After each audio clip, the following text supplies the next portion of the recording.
Cinema అయిన మహా Maruti talkies cinema రివ్యూకు స్వాగతం. నేను మిస్టర్ బీన. మాట సూటిగా ఉంటుంది, మ్యాటర్ క్లియర్ గా ఉంటుంది. వీడియో టాకీస్ రాజా. ఇప్పుడు రివ్యూలోకి వెళదాం. నిన్న మొన్నటి దాకా హీరోలకి చిన్నప్పటి రోల్స్ పోషిస్తున్న పూరి జగన్నాథ్ కొడుకు అప్పుడే హీరో అయిపోయాడా? ఆకాష్ పూరి హీరోగా చేస్తున్నాడు అనగానే చాలా మంది రేస్ చేసిన క్వశ్చన్ ఇది. బుజ్జిగాడు, గబ్బర్ సింగ్ సినిమాలతో ప్రేక్షకులకి ఆకాష్ పరిచయమే. కాతే ఇంకా అందరూ చిన్నపిల్లాడే అనుకుంటున్నారు. పిల్లాడు టీనేజ్ లోకి వచ్చి కుర్రాడయ్యాడన్న సంగతి అందరికీ తెలియదు. పోతే టీనేజ్ కుర్రాళ్ల కథలతో సినిమాలు అంత తొందరగా పడవు. ఒక రకంగా ఆకాష్ అదృష్టం కలిసి వచ్చిందనే చెప్పాలి. మరాఠీలో టైం పాస్ అనే సినిమా సూపర్ హిట్ అయింది. ఆ సినిమాలో హీరో ఓ టీనేజ్ కుర్రాడు. అలా అనుకోకుండా టీనేజ్ లో ఉన్న ఆకాష్ కి మంచి అవకాశం దొరికింది. స్టార్ హీరో కొడుకు కాబట్టి ఇతని అరంగేట్రం భారీగా ఉంటది అనుకున్నారు. కానీ అనుకోకుండా ఇలా జరిగిపోయింది. ఆంధ్రపూరి అనే సినిమాతో ఈ వారం థియేటర్లకు వచ్చాడు ఆకాష్. మరి తెలుగు ప్రేక్షకుల్ని ఆకట్టుకోవడంలో ఆకాష్ ఎంతవరకు సఫలం అయ్యాడో మన సమీక్షలో చూద్దాం. సినిమా కథ విషయానికి వస్తే నిజామాబాద్ నర్సింగ్ 10th క్లాస్ తప్పిన ఓ టపోరి. అతనిది lower middle class family. Friends ప్రోత్సాహంతో ఓ అమ్మాయిని ప్రేమించడం మొదలు పెడతాడు. ఆ అమ్మాయి పేరు ప్రశాంతి. ప్రశాంతి మంచిదే,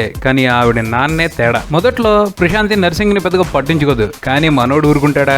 రకరకాలుగా ఇంప్రెస్ చేస్తాడు. ఓ పాయింట్ దొరుకుద్ది. అక్కడి నుంచి మెల్లగా అతన్ని అభిమానించడం మొదలు పెడుతుంది. అది కాస్త ప్రేమగా మారుతుంది. పోతే వీళ్ళు టీనేజ్ లో ఉన్నారు కాబట్టి తొందరగా పేరెంట్స్ కి దొరికిపోయారు. అక్కడి నుంచి బోళ్ళన్ని కష్టాలు. ఆ తర్వాత కొన్ని హార్డ్ డెసిషన్స్ తీసుకోవాల్సి వస్తుంది. ఇంతకీ ఆ డెసిషన్స్ ఏమిటి? నర్సింగ్ ప్రశాంతిలో ప్రేమ కథ ఏమైంది అన్నది ఈ సినిమా మిగిలిన కథ. విశ్లేషణ విషయానికి వస్తే ఆంధ్రపూరి సినిమా ప్రచారంలో భాగంగా మరాఠీ సినిమా చరిత్రను తిరగరాసిన కథ ఇది అని బాగా చెప్పుకొచ్చారు. కాబట్టి ముందు ఆ మరాఠీ సినిమా గురించి కాస్త మాట్లాడుకుందాం. ఆ సినిమా పేరు టైం పాస్. 2012లో వచ్చింది. Super hit. అక్కడ ఈ మధ్యనే సీక్వెల్ కూడా ఒకటి వచ్చింది ఆ సినిమాకి. మరాఠీ ప్రేక్షకులు, విమర్శకులే కాదు, మరాఠీ భాష తెలియని వాళ్ళు కూడా ఆ సినిమాని చూసి బాగుంది అని ప్రశంసలు అందించారు. ఎవరు చూసినా అదే ఫీలింగ్ కలుగుతుంది. ఎందుకంటే ఆ సినిమాలో మ్యాటర్ ఉంది. ముఖ్యంగా ఆ సినిమాలో hero, heroine father, director ultimate అన్నమాట. ఆ సినిమాకి సంబంధించి ఎక్కువ క్రెడిట్ డైరెక్టర్ కి దక్కుతుంది. ఎందుకంటే ఈ 3 క్యారెక్టర్లని ఎంత బాగా రాశారు అంటే రాయటం వరకే కాదు, దానికి తగ్గ ఆర్టిస్టులను ఎంచుకుని వాళ్ళతో గొప్పగా చేయించుకున్నారు. అలానే ఆ సినిమా అంతా ఒక ఫీల్ తో నడుస్తుంది. చాలా మంచి సన్నివేశాలతోనూ చక్కటి సంభాషణలతోనూ ఫీల్ ని క్రియేట్ చేసి జనాల్లోకి ఎక్కించేశారు. సినిమా చూస్తున్నంతసేపు చాలా హాయిగా, సరదాగా, చాలా బాగుంటుంది. అలానే ఈ సినిమాలో హెవీ ఎమోషన్స్,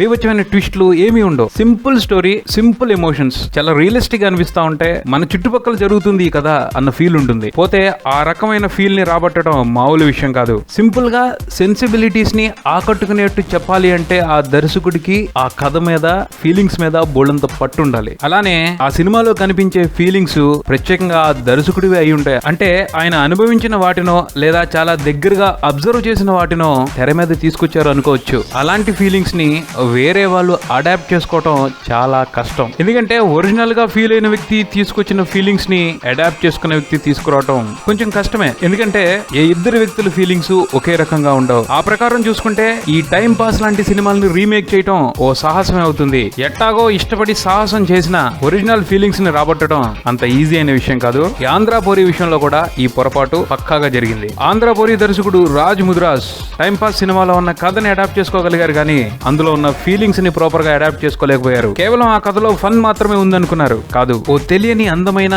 ఫీలింగ్ ఇంటర్నల్ గా కథలో ట్రావెల్ అవుతూ ఉంటుంది. దాన్ని ఈయన ప్రాపర్ గా పట్టుకోలేకపోయారు. కారణం ముందు చెప్పుకుందే. అందుకు నిదర్శనంగా ఆంధ్రపూరి ఫస్ట్ హాఫ్ గురించి మాట్లాడుకోవాలి. ఫస్ట్ హాఫ్ చాలా బోర్ కొట్టింది. డ్రాగ్ చేసినట్టు అనిపించింది. ఇదేంటి, ఇలాంటి సీన్స్ చాలా తెలుగు సినిమాల్లో చూసాం కదా, వీటిని మళ్ళీ ప్రత్యేకంగా మరాఠీ నుంచి తీసుకొచ్చి రీమేక్ చేయాలా అన్న ఫీలింగ్ కూడా కలుగుద్ది. కానీ ఆ మరాఠీ సినిమాకి సంబంధించి ఫస్ట్ హాఫ్ మొత్తం కూడా సూపర్ ఫన్ తో భలే హ్యాపీగా ఉంటది, జాయ్ఫుల్ గా ఉంటది. అది ఇక్కడ ఎందుకు వర్కౌట్ అవ్వలేదు అంటే కారణం ముందు చెప్పుకుందే. హీరోయిన్ క్యారెక్టరైజేషన్స్ కి సంబంధించి అక్కడ డైరెక్టర్ బోల్డంత శ్రద్ధ తీసుకున్నాడు. ముఖ్యంగా హీరోయిన్ ని ప్రెజెంట్ చేసిన విధానం అయితే చాలా వండర్ఫుల్ గా ఉంటది. హీరోతో పాటు ప్రేక్షకులు కూడా ఆ అమ్మాయిని ప్రేమిస్తారు. అంత క్యూట్ గా ఉంటది. అలానే ఆ అమ్మాయి ఏమీ పెద్ద అందగత్తి ఏం కాదు, మామూలుగానే ఉంటుంది. ఇలా ఒకటి కాదు, ప్రతి అంశంలో కూడాను పొరపాట్లు ఉన్నాయి. దీనిని పెద్ద బ్లండర్ అని అనలేం. ఎందుకంటే ఈ సినిమాకి సంబంధించి ఎవరికైనా ఇదే పరిస్థితి ఎదురవుతుంది. ఎందుకలా అంటే కొన్ని సినిమాల్ని రీమేక్ చేయకూడదు, చూసి ఊరుకోవాలంతే. నాగార్జున గారు ఉన్నారు, మనం సినిమా తీసి రీమేక్ చేయడానికి అవకాశం ఎవరికి ఇవ్వనన్నారు. కారణం ఒరిజినల్ ఫీల్ మిస్ అవ్వకూడదు అన్న ఉద్దేశం కావచ్చు. ఈ టైం పాస్ సినిమా కూడా అలాంటి కైండ్ ఆఫ్ స్టఫ్ రీమేక్ చేయాలనుకోవటమే సాహసం అని చెప్పుకున్నాం. సాహసం చేసినప్పుడు గెలవచ్చు, ఓడిపోవచ్చు, అంతా గేమ్. టైం పాస్ సినిమా చూసాం కాబట్టి ఆంధ్రపూరి సినిమా మీద ఓ రెస్పెక్ట్ ఉంది. ఆ సినిమాని చూడని వాళ్ళకి ఈ సినిమా చూస్తే ఏముంది ఈ సినిమాలో, చాలా సింపుల్ గా ఉంది, ఇలాంటివి ఎన్ని రాలేదు తెలుగులో అనిపిస్తుంది. పోతే సాంకేతికంగా మంచి పనితనం కనిపించింది ఈ సినిమాకి సంబంధించి. లొకేషన్స్ బాగున్నాయి. అలాగే నటీనటుల అభినయ విషయానికి వస్తే ఆకాష్ బానే కష్టపడ్డాడు తెలంగాణ యాసలో మాట్లాడటానికి. అలాగే డైలాగులను కూడా బాగా చెప్పాడు. అతనికి మంచి డైలాగులు రాశారు, అవన్నీ కూడా కొన్ని చోట్ల బాగా పేలాయి. హీరోయిన్ కూడా బాగుంది. కొన్ని ఎమోషన్స్ అమ్మాయి చాలా బాగా పలికించింది. ఆంధ్రపూరి సినిమాకి సంబంధించి కూడా హీరోయిన్ తండ్రి పాత్రలో నటించిన ఆయన మంచి అటెన్షన్ తీసుకుంటాడు. ఆ పాత్రను బాగానే చేశారు. ఆయన కాకుండా మిగతా నటినట్లు ఓకే బాగానే చేశారు. మొత్తంగా ఈ ఆంధ్రపూరి సినిమా గురించి చెప్పుకోవాలి అంటే ఓ మిస్ఫైర్ అయిన సాహసం అని మాట్లాడుకోవాలి. ఈ సినిమాని 2 గంటల పాటు థియేటర్ లో కూర్చొని చూడాలి అంటే కొంచెం ఇబ్బంది కూడా పడాలి. ఆ ఇబ్బంది ఇష్టం అయితే ఈ సినిమాని తప్పకుండా ఒకసారి చూడొచ్చు. ఇది ఆంధ్రపూరి సినిమాకి సంబంధించిన రివ్యూ. మరో రివ్యూతో మళ్ళీ కలుద్దాం. Keep watching Maruthi Talkies. For me Mister B and Talkies Raja. Thank you.